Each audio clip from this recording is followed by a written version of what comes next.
High everyone, welcome to my video. अनि म चाहिँ अहिले नेपालमा छु अनि मैले नेपालमा यसपालि एक्सपिरियन्स गरेको कुरा चाहिँ सेयर गर्न मन लाग्यो।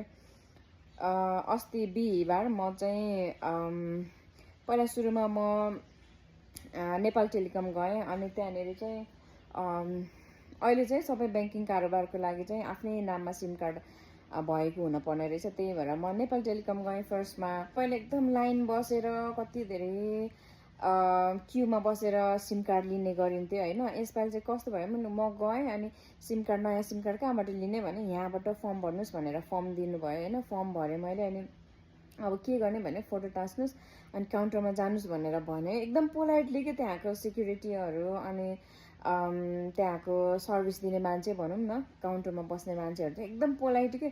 गएँ म त्यहाँनिर अनि यस्तो गर्नुहोस् भनेर भन्यो अनि काउन्टरमा गएँ। काउन्टरमा पनि एकजना मात्रै, एउटा मात्रै काउन्टर ओपन थियो र पनि मान्छे धेरै थिएन क्या, एकदम सिस्टमेटिक। र पनि मैले नयाँ सिम कार्ड लिनलाई चाहिँ विदिन 5 मिनट्समा भयो कि।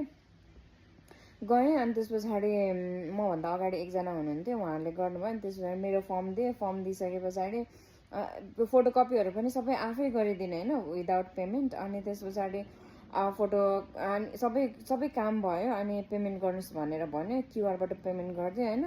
अनि ल तपाईँको सिम कार्ड भयो भनेर मलाई विदिन 5 मिनट्समा मेरो काम सकियो।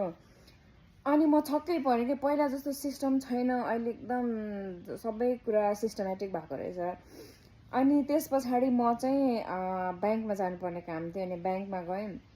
ब्याङ्कमा पनि के सबैजना आफ्नो आफ्नो काममा होइन। अनि त्यस सेक्युरिटीहरू पनि यस्तो पोलाइट, अब के कामको लागि आउनु भएको होला भने मेरो यस्तो यस्तो काम हो यहाँ जानुहोस् भने। काउन्टरको मान्छे पनि एकदम पोलाइट, कस्तो मजाले तपाईँको यस्तो गर्नुपर्छ, यस्तो भएको छ, यस्तो भएको छ, यो गर्नुहोस् त्यो गर्नुहोस् भनेर एकदम मजाले बोल्ने क्या। त्यो चाहिँ मलाई अहिले मैले कति वर्ष 12 वर्ष भयो मैले नेपालमा त्यस्तरी कारोबार, त्यस्तरी के भन्छ सरकारी कामको लागि नहिँडेको होइन।